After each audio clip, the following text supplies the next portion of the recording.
ऐसी कथा सुनाओ जिस कथा को हम सुनते रहे, समझते रहे, आनंद आता रहे, लेकिन कभी तृप्त न हो।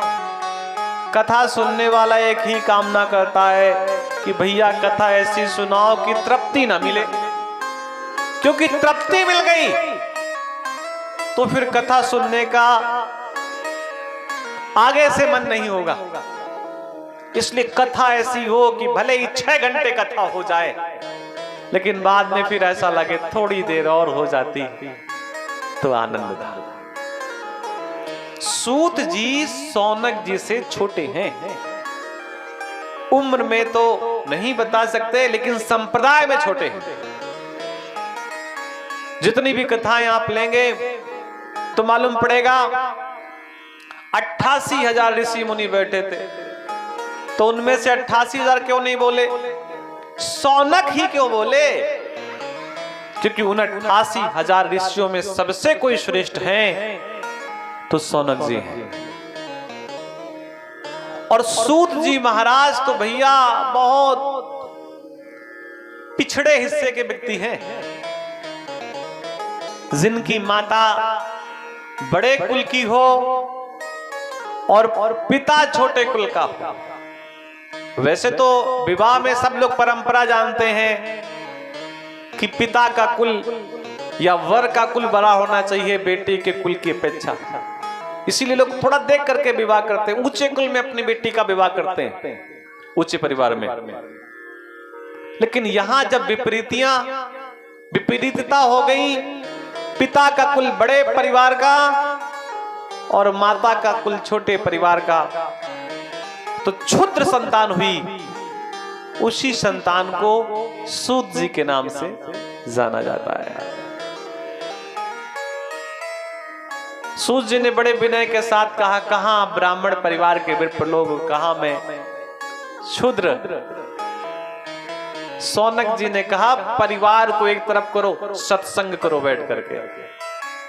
परिवार तो कोई बड़े घर का भी हो सकता है, छोटे घर का भी हो सकता है। युधिष्ठिर जी अपने पास संत महात्माओं को बराबर बैठालते थे, और युधिष्ठिर जी से सत्संग करने के लिए भगवान भी आते थे, कृष्ण जी। आप कल्पना करो अगर भगवान सत्संग करने ना आते तो युधिष्ठिर जी 12 साल कैसे रहते? एक भी एकादशी में आप नाम बताइए जिस एकादशी में कृष्ण और युधिष्ठिर जी का संवाद ना हो। आज एकादशी का पावन दिन है, हम लोग तो उतना विचार नहीं कर पाते क्योंकि कई बार शरीर को आवश्यकता होती है तमाम प्रकार की, इसलिए प्रणाम कर लेते हैं। लेकिन कोई एकादशी बताइए जिस एकादशी को युधिष्ठिर जी ने अपने जीवन में ना किया हो, जब वो वन गमन की यात्रा में थे। और प्रत्येक एकादशी में जब भी कोई पूछता है एकादशी किसने की, तो भगवान कृष्ण बताते हैं एकादशी युधिष्ठिर ने की, ये वाली भी युधिष्ठिर ने की, ये वाली भी युधिष्ठिर ने की, ये वाली भी युधिष्ठिर ने की।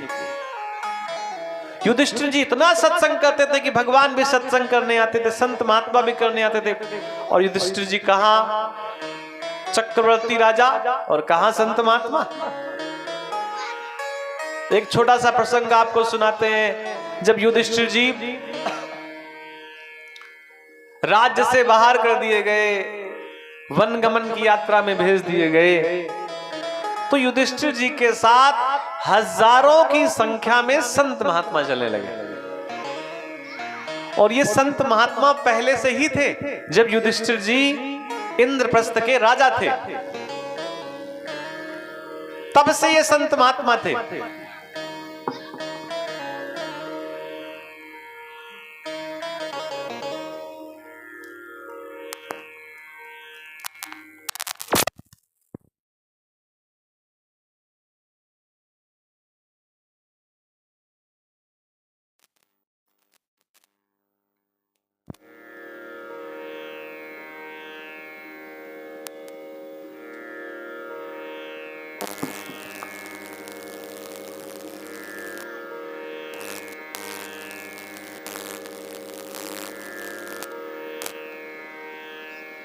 जलाओ।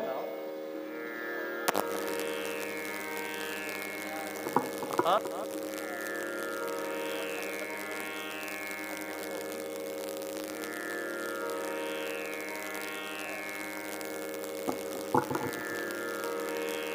वो हजारों हजारों संत महात्मा युधिष्ठिर जी के पास पहले से थे। युधिष्ठिर जी ने संत महात्माओं से कहा कि हम सभी से क्षमा चाहते हैं, जंगल में हमारे भोजन की व्यवस्था नहीं है, हम आपके भोजन की व्यवस्था कैसे करेंगे? युधिष्ठिर जी ने कहा। और जब ये वाली बात संत महात्माओं ने युधिष्ठिर जी से कही तो आंखों से आंसू बहने लगे धर्मराज की। और धर्मराज ने कह दिया, जब धर्मराज ने कहा हम आपके भोजन की व्यवस्था कहां से करेंगे, महात्माओं ने कहा हम आपके साथ चलना चाहते हैं,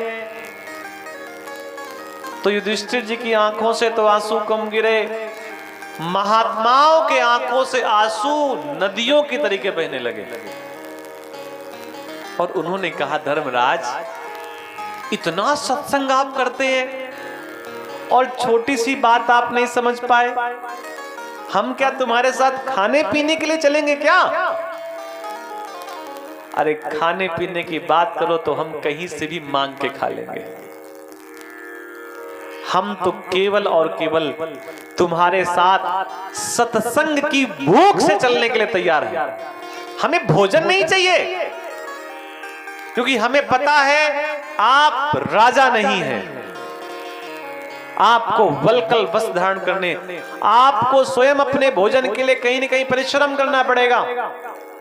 हम भोजन के लिए आपके साथ नहीं चल रहे, हम तो सत्संग के लिए चल रहे हैं।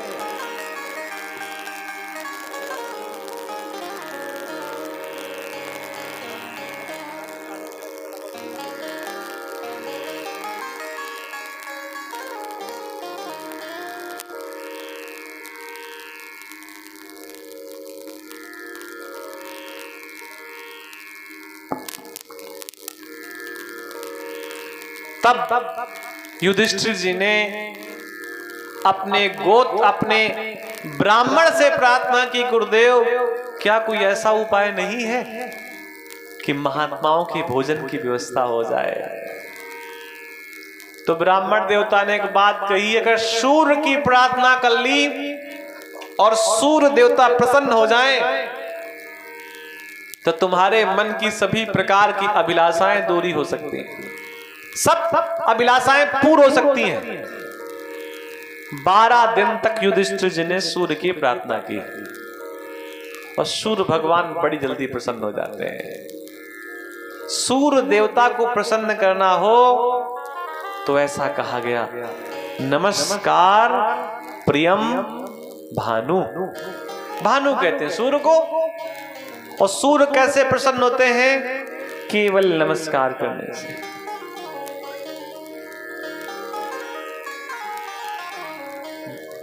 सूर्य की प्रार्थना की, सूर्य की परिक्रमा की, सूर्य का पूजन किया। सूर्य भगवान ने कहा, युधिष्ठिर तुम्हें क्या चाहिए? यहां पर एक बात ध्यान देने वाली और है, सूर्य के युधिष्ठिर जी पुत्र नहीं है, लेकिन कर्ण सूर्य के पुत्र हैं। अगर वो चाहे तो कर्ण को सब कुछ दे सकते हैं, लेकिन जो प्रार्थना करेगा वो बेटा हो या ना हो, देवता उसे अपना आशीष प्रदान करते हैं। पूरी बात बताई युधिष्ठिर जी ने कि भगवान ये सब ब्राह्मण, ये सब महात्मा ब्राह्मण संत हमारे साथ चलना चाहते हैं और हमारे पास भोजन की व्यवस्था नहीं है। सूर्य देवता तत्काल प्रसन्न हो गए और एक दिव्य बटलोई, जिसे बटुइया कहीं कहीं बोलते हैं, उन्होंने युधिष्ठिर को प्रदान किया। अच्छे बात। एक छोटी सी शर्त बता दी कि अगर द्रौपदी भोजन कर लेंगी तो इसमें कुछ बचेगा नहीं। लेकिन द्रौपदी के भोजन करने से पहले कितने लोग आ जाए, जब जब द्रौपदी उसमें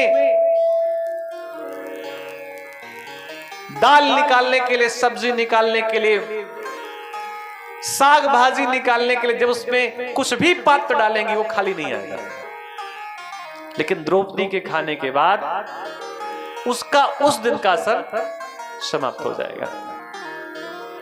कैसे कैसे भगवान परीक्षा दिलवाते हैं, लेते हैं। आप कभी कल्पना करिए कि कोई महात्मा आपकी पूजा से प्रसन्न हो जाए और बाद में आप कह दें कि जाओ आशीर्वाद उनको दो जाकर के। ऐसा तो कोई नहीं करेगा। लेकिन कभी कभी दुष्ट व्यक्ति भी ऐसा कर देता है। दुर्वासा ऋषि एक दिन हस्तिनापुर आ गए और चापलूस लोग बड़ी सेवा करते हैं। दुर्वासा जी ने इतनी प्रार्थना, पूजा, सेवा की दुर्वासा जी की दुर्योधन ने, कि दुर्वासा जी का सारा क्रोध दूर हो गया, थकावट दूर हो गई। वो दुर्वासा जी जो क्रोध से बिल्कुल भरे रहते, शंकर भगवान को उतना क्रोध नहीं आता, जिनके स्वयं अंश हैं, उतना क्रोध दुर्वासा जी की बिल्कुल छोटी सी उंगली पे बराबर बना रहता है। आज पंडित जी नहीं आए तो फिर हम ही बैठ गए हैं, कल आएंगे।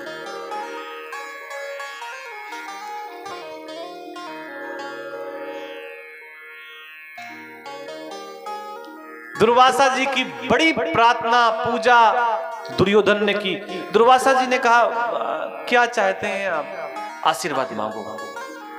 दुर्योधन ने बड़े विनय के साथ कहा, गुरुदेव आपने तो हमें दर्शन दे दिया, लेकिन हमारे भ्राताश्री जंगल में भटक रहे हैं और कभी आप उनको भी दर्शन दें।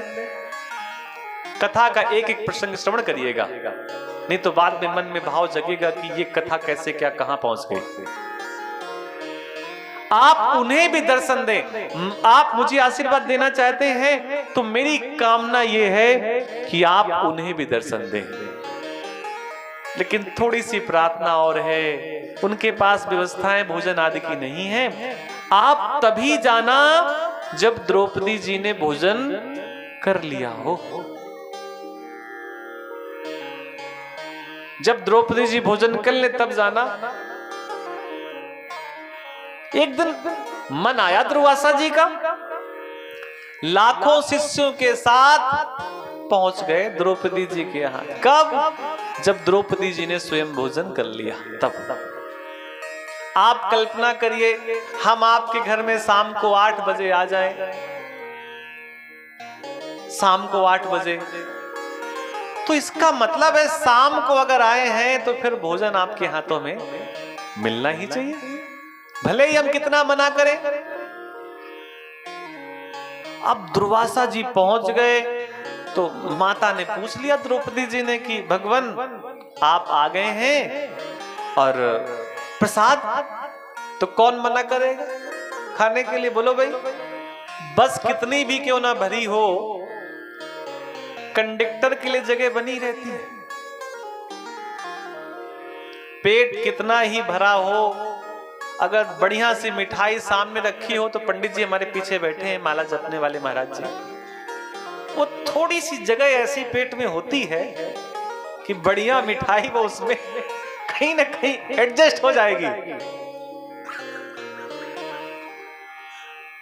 द्रौपदी जी ने कहा प्रभु प्रसाद, तो इसका मतलब है तभी तो कहा गया। कई जगह तो बड़ी समस्याएं हैं, केवल पूछा जाता है। एक अंग्रेजी का शब्द होता है फॉर्मेलिटी, कि सामने वाला ये न कह दे कि उनके यहां भोजन के लिए भी नहीं पूछा गया। कई लोग आजकल समझदार हैं, तो जब उनके पास जाओ तो वो कह देते हैं पंडित जी ऐसा लग रहा है आपके चेहरे को देखकर कि आप भोजन करके आए हैं। अब जब तुम ही कह रहे हो कि पंडित जी आप भोजन करके आए हैं ऐसा लग रहा है, तो कौन बेचारा ऐसा पंडित होगा जो कह देगा कि हम भूखे आए हैं। तो कई लोग ऐसे समझदार लोग होते। महात्माओं ने कहा हाँ देवी प्रसाद मिल जाता तो बहुत अच्छा था। आप कल्पना करिए द्रौपदी जी भोजन कर चुकी हैं। अक्षय पात्र का नियम है कि द्रौपदी जी के बाद कोई उसमें कुछ बचता नहीं है। महात्मा ने कहा दुर्वासा जी ने कि पुत्री मैं स्नान करके आता हूं और उसके बाद हम सब लोग बैठ करके भोजन करेंगे, क्योंकि ये भी पता है दुर्वासा जी को कि इनके पास अच्छे पात्र है, उनसे क्या छिपा हुआ है। और याद रखिए वो महात्मा अगर आपके घर में आता है तो इसका मतलब है महात्मा के हिस्से का अन्न आपके घर में है। ऐसे कोई द्वार पे नहीं आता। अगर कोई सुआन आपके घर में आता है, द्वार में आता है, कोई कुत्ता आता है और वो भौं भौं भौं की आवाज लगाता है, इसका मतलब आपने उसके हिस्से का अन्न अपने पास रखा है और वो वही मांग रहा है। वो उतना ही मांग रहा है जितना उसका उस अन्न में हिस्सा है। भले ही मेहनत करके आप लाए हो, भले ही पूरी फसल काट करके आप लाए हो, लेकिन उस फसल में, उस खेत में रहने वाले जीव जंतुओं का भी हिस्सा है, उसमें आपके ग्राम के विप्र का भी हिस्सा है। उसी अन्न में अगर आपका दामाद आ जाए, आपकी बहू आ जाए, आपकी बेटी आ जाए, आपका कोई रिश्तेदार आ जाए, कोई महात्मा आ जाए, कोई कथावाचक आ जाए, उसका भी उस अन्न में हिस्सा है, भले ही वो आपके साथ आपके खेत में फसल काटने न गया हो। अब वो एक अलग बात है कि इसका परिवार कितना बड़ा है, लेकिन ईश्वर से प्रार्थना करनी चाहिए साईं इतना दीजिए जामे कुटुंब समाए। हे भगवान हमें इतना दीजिए कि हमारा कुटुंब उसमें खा ले पी ले, और केवल कुटुंब नहीं, साईं इतना दीजिए जामे कुटुंब समाए। और परिवार नहीं, मैं भी भूखा ना रहूं और कोई गांव में, घर में दूर का कोई मेहमान आ जाए भूखा ना जाए। वो चाहे अन्न का हो, धन का हो, वस्त्र का हो, भोजन का हो, मान सम्मान का हो, प्रेम का हो, स्नेह का हो, भूखा ना जाए। मांगने वाला तो बेचारा मांग ही रहा है, मांगने वाला तो मांग ही रहा है, लेकिन जिसके पास कोई वस्तु है अगर वो देने से मना कर दे तो हमारे भैया बुंदेलखंड के हैं, ये अक्सर बात कहा करते हैं, हमसे कोई चीज मांगेंगे आचार्य जी ये दे दो। अच्छा भैया सब लोग साथ रहते तो रोज इनका कार्य है मांगना। अब अगर आचार्य जी ऐसे देते रहे तो आचार्य जी की पोटली खाली हो जाएगी। तो आचार्य जी सुनते नहीं है, मुंह नहीं घुमाते हैं, तो भैया हमारे कहावत सुनाया करते हैं कि मांगने वाला तो बेचारा गरीब है ही, मांग रहा है, और देने वाला अगर ना दे तो जितना मांगने वाला गरीब है उससे कई किलोमीटर नीचे गड्ढे में चले जाओ, उतना देने वाला गरीब है, ना देने वाला तो मांगने वाला तो मांग ही रहा है। द्रौपदी जी को लगा अब तो अच्छे पात्र की विशेषता सूर्यास्त के बाद समाप्त हो चुकी है। भगवान कृष्ण को याद किया। कृष्ण प्यारे से जिसका संबंध है उसे हर घड़ी आनंद ही आनंद है। कृष्ण प्यारे से जिसका संबंध है उसे हर घड़ी आनंद ही आनंद है।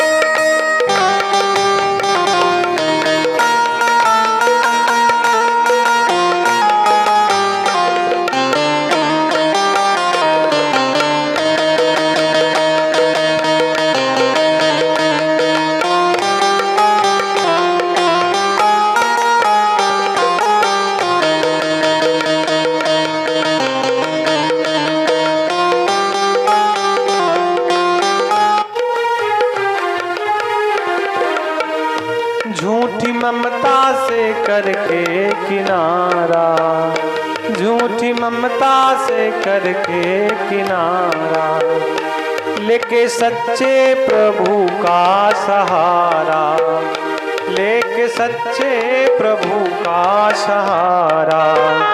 जो उसी की रजा में रजामंद है, जो उसी की रजा में रजामंद है, उसे हर घड़ी आनंद ही आनंद है।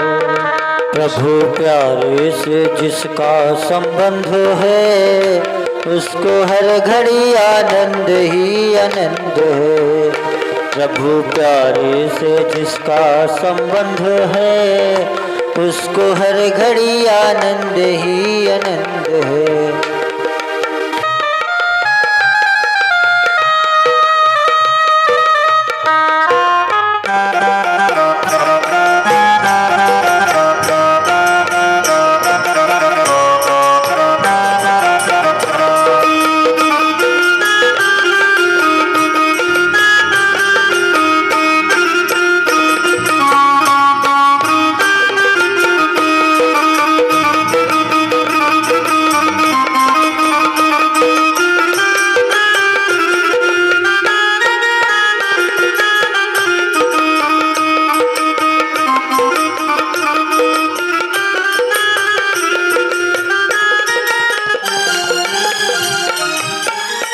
निंदा चुगली ना जिसको सुहावे, निंदा चुगली न जिसको सुहावे, निंदा चुगली ना जिसको सुहावे, निंदा चुगली न जिसको सुहावे। बुरी संगत की रंगत ना भावे, बुरी संगत की रंगत न भावे। जिसको सत्संग ही हरदम पसंद है, जिसको सत्संग ही हरदम पसंद है, उसे हर घड़ी आनंद ही आनंद है। प्रभु प्यारे से जिसको संबंध है, उसको हर घड़ी आनंद ही आनंद है।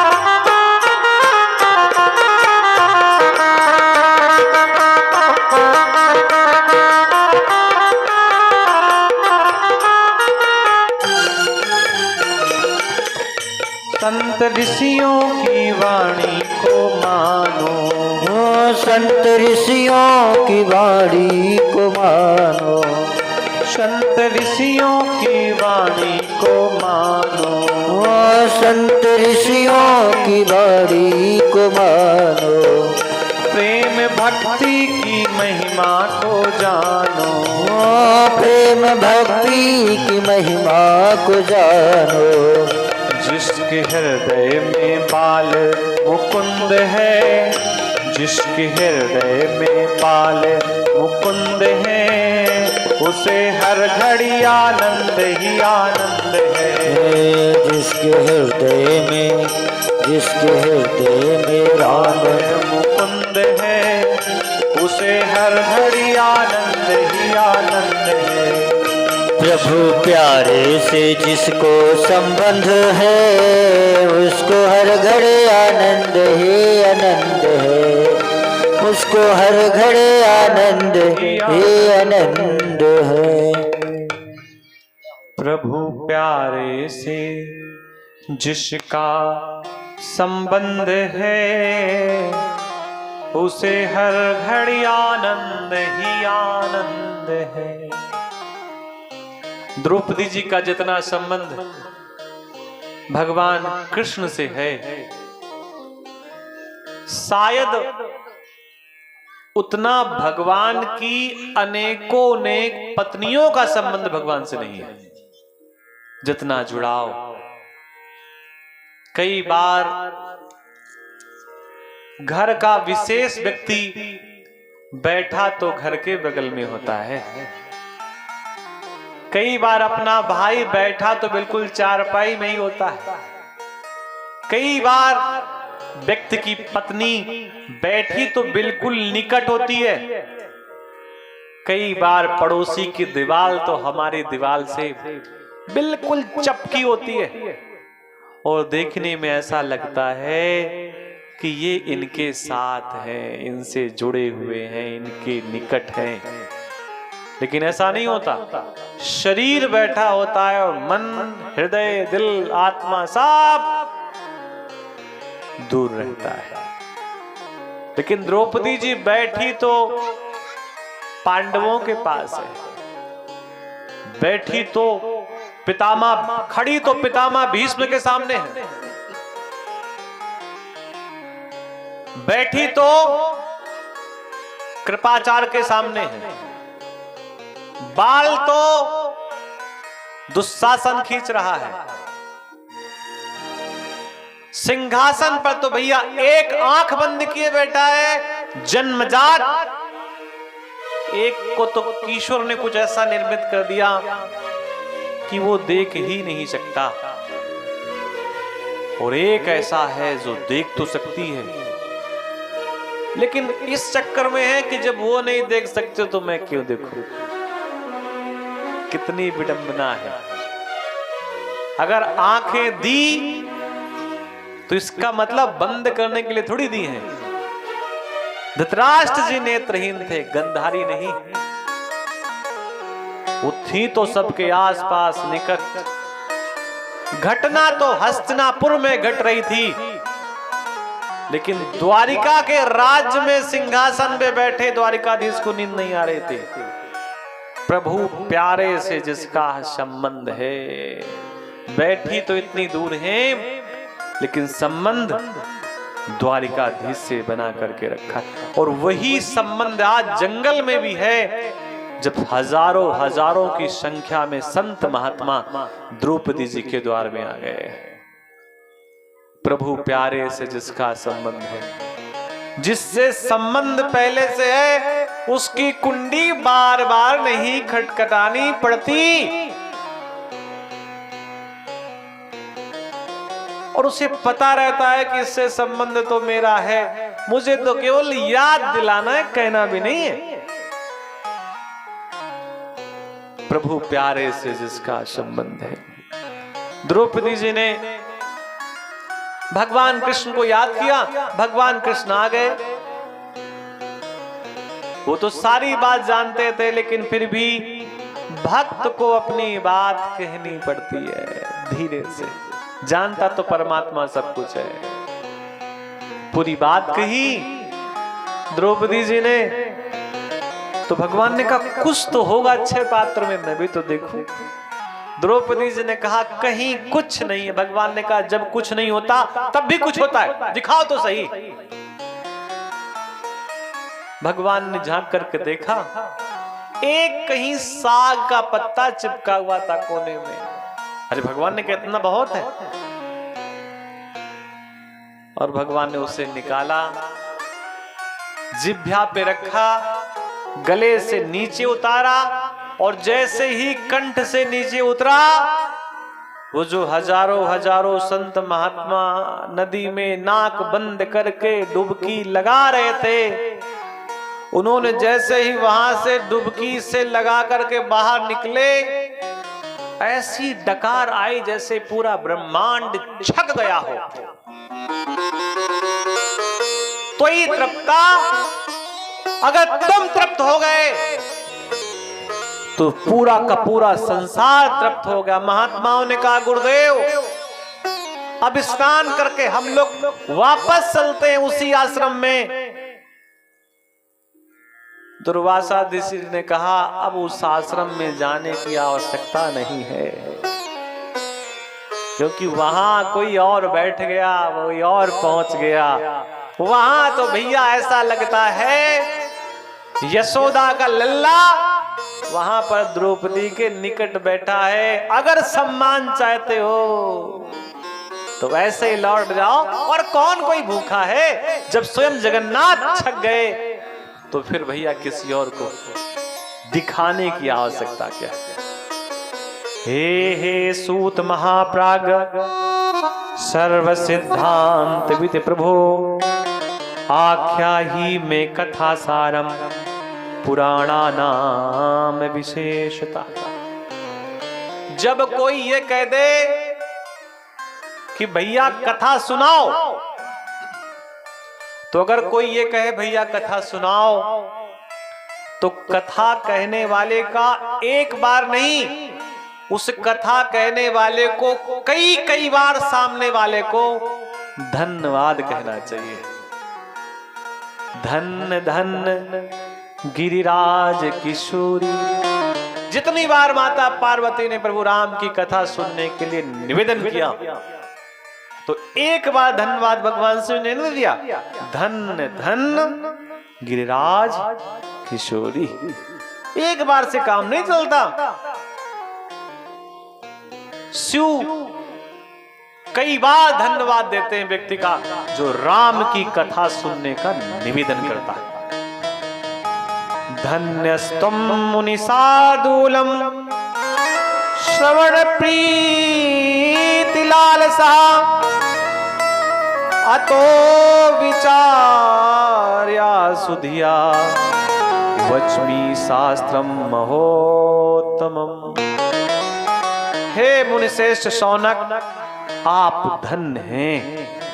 आपके हृदय में पुराण कथा सुनने के प्रति विशेष प्रेम एवं लालसा है, इसलिए मैं शुद्ध बुद्धि से विचार कर परम उत्तम शास्त्र का वर्णन करता हूं। शिव की कथा सुनाए उसके पहले शौनक जी ने कहा कि जैसा ब्रह्मा जी और नारद जी के बीच में संवाद हुआ था और जो मैंने अपने गुरुदेव से सुना वही मैं सुना रहा हूं आपको। इसमें अगर कहीं कोई त्रुटियां हैं तो मेरी है, अगर कहीं कोई गलती है, कोई बात मैं नहीं समझा पा रहा, इसका मतलब मैंने अपने गुरुदेव से सही से नहीं सुना, तभी मैं आपको समझा नहीं पा रहा हूं। और बाकी मैं भगवान की कृपा से आपको कथा सुनाने का प्रयास कर रहा हूं। गुरुर् ब्रह्मा गुरुर्विष्णु गुरुर्देवो महेश्वरा गुरुर् साक्षात् परब्रह्म तस्मै श्री गुरुवे नमः। अपने गुरुदेव को प्रणाम करके महात्म की कथा सुना रहे हैं। आप जब भागवत जी सुनते हैं, कोई भी कथा सुनते हैं, तो महात्म की कथा सुनाई जाती है। महात्म की कथा सुनाने का मतलब कि भैया विश्वास तो हो जाए कि तुमसे पहले किसी ने कथा सुनी, उसका क्या हुआ। अरे भाई, इस रास्ते पे अगर हम चल रहे हैं तो हमें ये तो पता चले कि इस रास्ते में चलने वाला चित्रकूट धाम पहुंचा या कहीं और। अगर चित्रकूट धाम पहुंचा है तब तो इस रास्ते में चलना उचित है, और कहीं जंगल में पहुंचा है, रास्ता भटक गया है, तो उस रास्ते में जाने की आवश्यकता नहीं है।